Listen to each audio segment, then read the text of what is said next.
All right, Mr. Bosman, how goes it, sir? Goes pretty good, man. It's a rainy, stormy afternoon here in Nashville, so I apologize if you Rainy guys can here. hear the thunderstorm happening in the background. But yeah, we got those hot, humid days, and then out of nowhere, we get these massive storms. But things are going well. I like we don't get thunder and lightning Oh, up here. It's very, very rare in the Pacific yeah. Northwest. It was all of my East Coast days, obviously, and I miss a good. We get all the rain, but we don't get the Mm. light show. I miss the Yeah, light we get show and the we get noise. some real rumblers out here. I was sitting in my garage office just the other day. It's maybe 2, 3 days ago, and big storm came in real quick, and the thunderclap that ensued, it sounded like a car crash in my driveway. I'm not You're in the freaked epicenter. out by storms, yeah, but man, that one thunderclap really caught me off guard. I did one of these little jump scares, but yeah, it's all good. Something like that from nature can make you realize how small you That's actually right. are in the grand Hey, scheme. But fun fact, dispute it all you like, but it's true. Nashville gets more annual rainfall than Seattle, so take that, Washington does it State. really? Yep. More concentrated bursts, fewer rainy days, but more concentrated water when it does happen. Interesting. I was gonna say Mhm. because if you guys get the same amount, you guys must have more sunshine than us. I would think so. I think You we just get it more probably, concentrated. yeah, Okay. when it does rain, it pours. But Man, yeah, it must come down with a vengeance. mhm. We get a good question, everybody, today that came in from the VNR direct message on Instagram. But before we get to that, the housekeeping, appreciate everybody. Appreciate the support for the show. You want to keep doing that. And of course, just improve your athletic prowess. You go to variednotrandom.com, check out all the cycles that we offer on ramps for barbell, dumbbell, and body weight. Some just straight up good old conditioning programs like a 1.5 mile run. There's the run, bike, row, which is a combined 12-week program. There's a jump ropes foundation, which I actually think is phenomenal. A whole bunch of get your first strict pull up, toes to bar, handstand push up, muscle up, cool stuff, and then some good old barbell capacity stuff. So check that out. Then on the gym owner side of the house, if you have any kind of fitness facility whatsoever, you need workout tracking, gym management, and billing. btwb can give you all that. One package, one software that all works well together. Go to btwb.com if you are a gym owner and check out the all-in-one. So the question that came in is from this woman whose handle is always crumpin'. I mean, you never not want to be crumping. I don't know what that means, but it put a smile on my face. This is what she has to say. I'm a collegiate volleyball coach and CrossFitter. Your content applies to so much of what I do as a coach and an athlete. This time around, I'd love to hear your thoughts on coaches and their development. How can coaches be better instructors and motivators? How do the best coaches inspire, push, challenge their athletes to grow and compete? And how can coaches build a culture and buy in towards wins or milestones? Any tips or advice would be wonderful to hear. Thank you. So, great question. Before we dive into that, I think it's only fair, like, all right, always Crumpin, you asked for our input, so I will go ahead and provide that to you, but I have to, at least for myself, and I think it applies to you as well, give the caveat of I have never been a collegiate coach of an athletic team. And so Yeah. this is my armchair quarterbacking the heck out of this topic and just providing my best insight from my perspective. Yeah, same. I mean, closest I ever came to that was working with the Marin Rowing Association back in the day, and their under 18 program there. But yeah, definitely not a collegiate athletic specialist. And I am kind of quite curious as to the question if we're talking about their sport specific volleyball coach, are we talking their strength and conditioning coach? Not that it matters that much. And I do think that what I've got to discuss Hmm. is general enough that it applies across the board. But, just kind of curious where that line is Yeah, with I don't think always they're the crumping. strength and conditioning coach. I think they're just the volleyball coach, but I could be Yeah. wrong. Just my 2 cents of that. And the other thing that I would say is there might be stuff. I'm sure there's going to be stuff that I'm going to say that I will believe in and stand behind. But as the person who's the actual coach, you're probably like, yeah, maybe in secret I actually agree with you, but I could never do that. Mm. Or I'd get fired, or that would cause a revolt. Or the landscape has changed these days with the transfer portal for collegiate athletes and that name, image, likeness of like kids are now, getting paid than they never were before. And there seems to be less feeling of being a part of a team and Mm, more just the people that are individuals and doing what's mm. best for them. That there's a lot of that my perspective from the outside, which is I can't imagine having to deal with that and build a team. So, all of that's in there. I'm not familiar with it, but I'm just going to give you my 2 cents.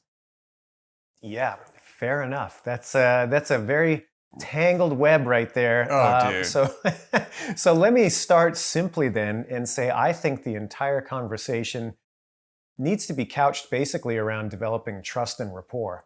I think those are the two things that if you focus on building those with your athletes, doesn't matter what the context is that you're coaching, that is going to be the gateway to anything else you want to do with them. So to me, the fundamental question boils down to like, how do I build trust and rapport with my athletes? Mm-hmm. Because that is going to open the door for me to have honest conversations with them when it's necessary.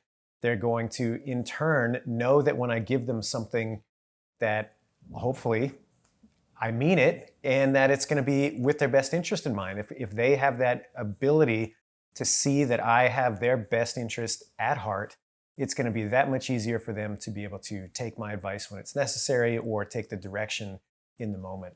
So trust and rapport are the big ones. And I've got a couple of, kind of big foundational things that I think people need to focus on, but it all really just leads back to that. It's nothing technical. Yeah. And I guess it's easy when you think about would doing the opposite build a good team or be a good coach, and clearly it's a no. The trust report is critical, and then the question might be, well, how do you do that?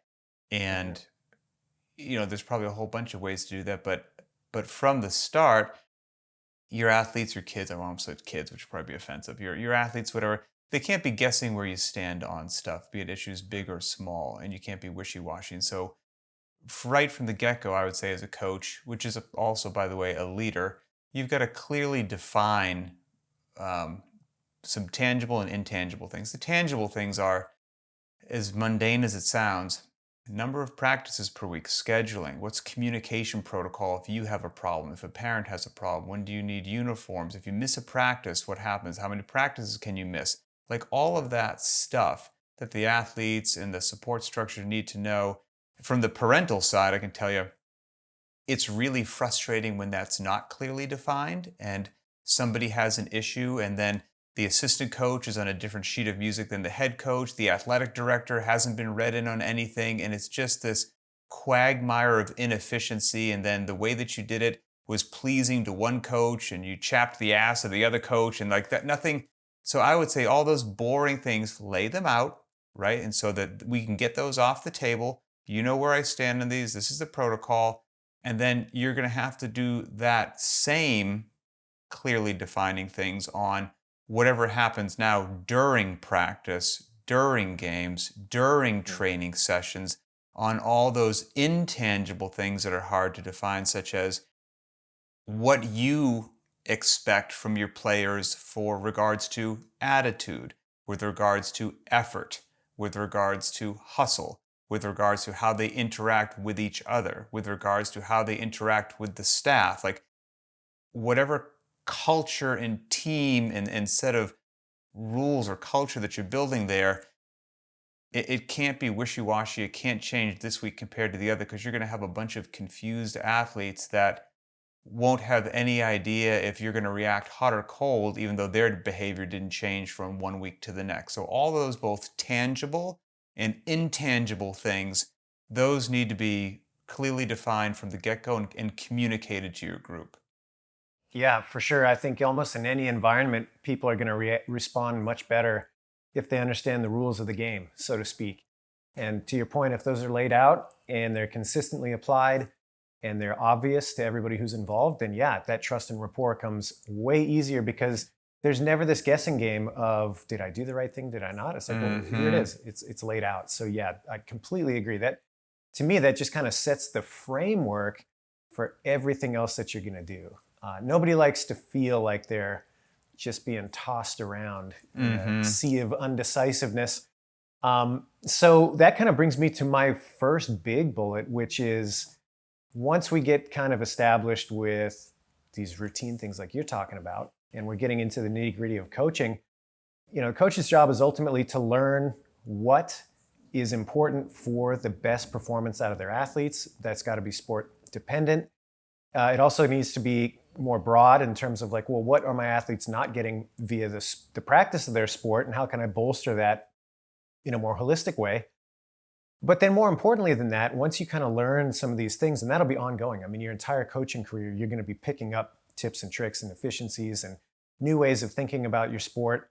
But once you've got that process kind of happening, the bigger thing that really separates the best coaches from the rest is the ability to discern when do I apply certain things and when not. I think one of the biggest mistakes, and it really is hard to develop that trust and rapport when you turn learning new things about a sport into the focus on you. And what I mean by that is it's very easy to fall into this trap where you learn a bunch of things, you want to apply them, you're eager to share them, but it really turns into something about you, the coach, instead of what the athlete needs. So you have to step outside that. You have to be willing to take all this information and synthesize it, but recognize that that really just frees you up to respond appropriately in the moment, not to stand there on a pedestal and display the knowledge that you've accrued.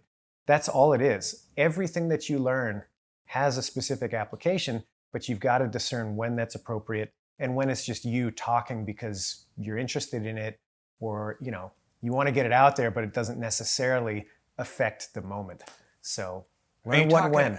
Are you talking about like a coach just running their mouth to sound intelligent or be like kind of pompous, or like Sure. just Not even, I don't even think it's that overt, but I think sometimes coaches, they're interested in coaching. That's what they do. And so by definition, most coaches are going to be interested in learning about what it is that they're coaching. The athlete might not need all of that. Like in the CrossFit context, you have somebody that comes in for the first day, you don't need to be telling them about the theoretical underpinning of this methodology. Right. That's right, great. right. It's awesome. And hopefully they get to that later, but Right it's time not at and all right the right place. time. Exactly. Yeah. Gotcha. And Yep. great that you know it, but it doesn't apply in that moment. So you've got to have some self-restraint and discernment before you get to that point. And this one, I read this question, and well, I was never on like a collegiate team or whatnot. Like I've been on some good teams in my life, and I've had some good coaches wasn't the right word, but leaders, and so that's what I'm applying to this as well. And I think of like what were some of the great ones versus some of the ones that fell a bit short. And honestly, like as the leader, as the coach, as the whatever, I would say you're there to win, right? I mean, you got to take all these other things into account. You're in a human business. There are people's feelings. You have good days and bad days, but you're there to win. Winning is hard. And so I guess what I'm saying is set some high standards and then enforce those standards. Like I think people like to know that they are involved in something meaningful, worthwhile, and appropriately difficult. Like most of the things that you probably have a lot of pride in that you were a part of, that you accomplished, probably wasn't super easy and just laughably, it wasn't a laughable effort. Like it required you to show up and to grind, and somebody held you to some standard that was a bit more than you would probably hold for yourself and pushed you 10% more than you would have without. Like you had to hustle your tail off, and you couldn't ever rest on your laurels. And being a part of an organization that rolls like that and just doesn't casually accept mediocrity, because that's probably not going to get you to the finish line and win. Establish some high standards and then enforce those high standards rigorously and across all members of the team. And what I mean by that is your superstars don't get different treatment than the middle of the road players. They don't get different rules. They don't get different whatever. They know that as the coach, that as the leader, the standard applies to everybody who's wearing that jersey, everybody who's wearing that uniform. We're all in this together. And if you do go down that very easy and slippery slope of so and so gets a little bit of a different than this. You are crazy if you don't think that will be noticed by the other teammates, by the other athletes. And that is like an insidious poison that will rot out the heart of any good unit. So I would Hmm. establish high standards and enforce them appropriately. Hey, so and so has the flu. Okay, I understand why your wind sprints aren't where they should today, but generally speaking, hold the standard is what I would say. Yeah, well said. And I love what you said there about making sure that applies across the board. That actually kind of dovetails into something that I had there, which is, make sure that you invest in those who need it the most and Mm, who are responsive to the coaching, not necessarily the star athletes or not necessarily the most visible members of the team. That sort of thing, to your point, it goes a long way, and it is absolutely noticed by the team, particularly those individuals that receive that coaching. Of course, they're going to notice that right away. But yeah, it goes a long way for team cohesiveness to make sure that everybody feels like they are getting the benefit of your expertise versus just the one or two shining examples who, frankly, may not need it already. hmm So, yeah, that's a big one. Make sure you're investing in those who need it and who respond to it, not just the people that are there already at the top of the heap. It's an easy trap to fall into. And I will say that it's easy to do in a less overt way. I mean, sometimes people just get drawn to one or two members of a group for Sure. whatever reason, and it's not even something that's conscious. So just make sure you're paying attention to where your focus is and that the whole team gets the benefit there. And although you're the coach and you're the leader, it can also, I've seen some great teams and great coaches and leaders also can identify who who would be the appropriate leader on the court or on the field Mhm. of play or whatnot be, and then that person is empowered through the coach to have their own leadership role out there when the clock's running and the game's going and whatnot, and the other members of the team look to that person. And there can be some great back and forth and agreement and disagreement, between the two, but identifying who might be a good leader and then Mhm. being I don't know what the right word is, right? Like, obviously, as a coach, you're to some degree a control freak, but you then have to let some of that go to let somebody else take a leadership role, which can then empower your team even more. So there's a beautiful dance that has to happen there. And so just allowing yourself to be open to identifying who that other leader could be and then let them do that and realize, Mhm. much like you probably haven't been a shining star of perfection as a leader with a flawless record. If you empower somebody to be the leader, they're going to mess things up on the field of play. and and that's all part of the learning experience. And then that's up to you to help that individual realize what went wrong, and then they'll walk back onto the field a better leader. And that's going to make it's just going to make the whole team better, in my opinion. Yeah, most definitely. Um, all right, I got one more big one here. And again, kind of tying everything back to the trust and rapport. And that is the walk message. I feel Hmm. it's fundamentally Amen. important that anybody in a leadership role or a coaching role walks the walk. And that doesn't mean, if you're a volleyball coach, that you're out there center court, smashing down whatever's coming over the net.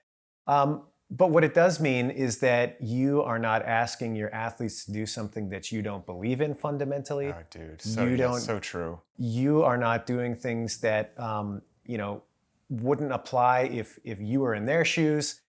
uh, it can be as simple as, if you're going to request a practice time, that you are there 10 minutes early, organized, ready to go, etc. Those little things can really start to erode the team trust and cohesiveness if they're just kind of left to be dangling once in a while. Hmm. So walk the walk, take it seriously. If you're going to say something, put it out there, follow through with it. Expect your players to do the same. And, in turn, they will see that you're serious about it. They'll take it seriously. And then again, you can get closer to this trust and rapport more quickly, which allows the good stuff to happen. So really, really important, that walk the walk. I can't say it enough, how, you know, surprising the effect can be when you're in a position like that and people just see you like work out. They're like, oh, you do this stuff too. Well, of course I do. I Hmm. believe it's going to be good for myself. If I didn't, I wouldn't ask you to do it. It can be as simple as things like punctuality. There's all sorts of these intangibles that really get picked up on, even if they're not articulated by the team. So walking the walk it's a big deal. It's huge. It's Hmm. it's huge. And I got a bunch of random bullet points that could be in a nonsensical order, so Yeah. I'll just read them to get them out of my head. And if Sure. something sparks one and you're great, feel free to chime in. If not, then I'll just read them and these are my thoughts. I put, and this is me just as, again, my background, but then also I've been watching just kids sports for years. Now, not at the collegiate, my kids are in high school, they're not in college yet, but maybe there's some transference here. Man, some of the greatest coaches that our kids have had, they just force the kids to master the basics, like the Mm. boring Yeah. and the mundane. Everybody wants to do some, like in basketball, some fancy thing that they saw on Instagram, but it's like, can they shoot, move, and communicate? Like, period, end of story. Like, are they getting rebounds? Nothing sexy about rebounds. Are they blocking out? Like, all those fundamentals, the teams that the coaches just drilled those fundamentals in, and even when the kids were tired or whatever, like, they Hmm. maintained the fundamentals, there was more success on those teams. So I have a feeling that probably transcends to a lot of sports. Uh, and then the great coaches that I've seen, there's a difference. Like, okay, as a coach,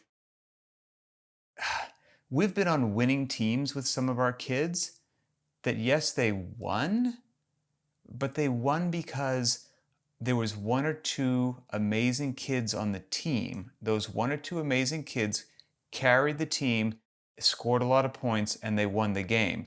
You can go through an entire season, have a winning season, and you didn't actually develop your athletes. You just relied on one or two players, and the other Yep. 10 just got pulled along, and they're no better at basketball, baseball, or football 6 months later. So, like, as a coach, develop your players. Like, don't just lean on one or two, develop them. And Yeah. then maybe this just warms my heart because of our athletic background. There's that scene in oh, what's that movie with Kurt Russell where they play hockey against the Russians? Oh, The Miracle. Yes, Is that what okay, it's called? Miracle. yes, yes, yes. There's some amazing scene that just brings such a smile to my sadistic face where they're like, it's after a game, they shut it down, and he's just doing whistle drills and sprints with these guys for hours until they're like vomiting on the ice and they can't stand, right? And he has some line where he says something along the lines of, when they go to the Olympics, I can't promise that we'll be the best team, but we will be the best conditioned. And I was like, hell yeah, you will. And as you've said before, I've seen it again with some of our son's teams. The ones that really did focus on some good conditioning, and the coach here is a CrossFitter, so I bet she gets it. As you've said, like, the better condition that you are, in the final quarter of the game, Mhm. there's a good chance that your technique is looking better than the other team when they're going to start to get tired and everything gets sloppy. So if your team is conditioned on top of hammering the basics into their head, there's a really good chance they're going to finish stronger on most games than a lot of other teams. So I think just conditioning, and Mhm. maybe this isn't happening. She's a coach at the collegiate level, so I have to tend to think that it's different there. But at the high school level, and this is not a shot across the bow at anybody. This is just an observation of reality. There's at the high school level, when they just don't have big budgets, there's so many people who are like, "Do you want to be the football coach? I know you played in the Stone Ages and you haven't done anything since then, and you're open twice a week between science class. Could you coach the football team? Sure, great." Um, so I've got a feeling that that's not what's happening here, but that's a really big deal, just to have a competent, intelligent coach who understands the game, is still relevant, is still aware of what's going on, and hasn't just lost touch with all the Mhm. aspects of what's been going on. Yeah. And so I would say keep yourself relevant there. Yeah. Um, Yeah. Great. I'll add something to that fatigue thing too, and just the importance of conditioning. Like, yes, 100% agree. It doesn't matter what you're doing. It is difficult to display skill when you're fatigued. It's just mhm. full stop. It's even doubly so if you are not accustomed to getting fatigued and you find yourself on game day having to navigate. Not only am I Yeah. exhausted, But what's happening, my shot is now affected by this. I don't know what's happening. Experience that in practice a million times so you know what it feels like and you can react appropriately. That's how you train. But anyway, 100%, that's 100%. getting too far down the road. I think the kind of the last one that I had here, I think it ties in as staying relevant somewhat. Almost maybe the opposite coin though, where you have to be willing to make a hard stand every once in a while and make the decisions that are not popular. That's part of being in any leadership position, but doubly so when you're a 100%. coach. You're going to have athletes that are going to have really great runs and they're going to start to feel like maybe they should be influencing things. You're going to have to say no and be firm. You're going to have all sorts of outside opinions that come at you about how you should be training, whether it's the new thing and the latest and greatest, whether it's some old school method that's coming back into popularity, and all things in the middle. You're going to have to be able to take these inputs and then make a call as to whether or not it's appropriate and stand by those. And that's not always going to be easy or popular, but you're going to have to do it. So get comfortable with that right away. It doesn't mean you have to be a hard ass about it. You can navigate that in a way that still makes sense to the team that you're working with, but you cannot avoid making some of those calls at some times. And so just get used to that reality as soon as you can. And admit when you're wrong. Yeah. Yep. That's a big part of it too. That Yep, will go a absolutely. huge way to people respecting you. I'm going to dovetail what you just said there a second, but I would also say, like, you get to know your athletes because not every athlete is the same. Some athletes respond to a kick in the rear end. Some athletes respond to being yelled at, like that drives them. Some athletes respond to you pulling them to the sideline, whispering something quiet in their ear, and they just go out there and so whatever it is, like, get to know your athletes, and then so that you can appropriately coach each one of them maximally as to what's most effective for them. And then what you said about like being a leader, um, got to make the hard calls. If you're there to win, there's so many times that I've seen from the sideline, some kid that should get pulled out, but doesn't get pulled out of the game and sit the bench because their dad is good friends with the coach or whatever it is, and like just again treat everybody fairly, make the hard decisions. You're there to win. You're there to do the most effective thing. Keep the parents in check. Keep the parents in check. You are the coach, not the parents, and they need to realize that. And then, coaches and athletic directors are going to have to probably make some decisions that are going to require some good spine and backbone. And I've seen it on some teams where that just doesn't happen. I don't know why, if it's politics, if it's fear of losing their position, if it's the power of the parents yelling at them in the emails, I don't know. And then I've seen other ones that do not care and they had to deal with some stuff initially, but then after a few weeks, people realize, oh, this coach is actually, he or she's running the show, and they let them run the show. So I think that's worth it in the long run. And then maybe one of the final things I'll say, we've said this before on teams, and I can't take credit for this, but I think, a team is different than a group of individuals who are all wearing the same clothes, and building a team from a group of individuals, yes, common goal, yes, common objectives, all that stuff. But there's, somebody else said that building a team is part suffering and then part laughter, mixed together. And the suffering should come on the practices, grinding it out, doing hard things. But then there can be those moments between the hard things on the court during practice, cutting it up beforehand or afterwards, like allowing an appropriate amount of like joking and jocularity and ribbing. Like that's what builds some teams right there. Or maybe some activities that occur, off practice times. You get them together once a month and you do some sort of an outing together where they get to know each other off the court as well. I think that's all important, where you can really start to build an actual cohesive team. And then I would just say as a coach too, like, be radically open-minded, right, to learning. Like, don't just assume because now that you are the coach that you've got it all figured out. Be radically open-minded to learning from different protocols, different styles, get your ego out of the way, be just intently curious, but also have a pretty good BS sniffer as well. Like, be intently curious, keep what works, disregard what doesn't, and just drive forward. I think that'd be the last thing I say.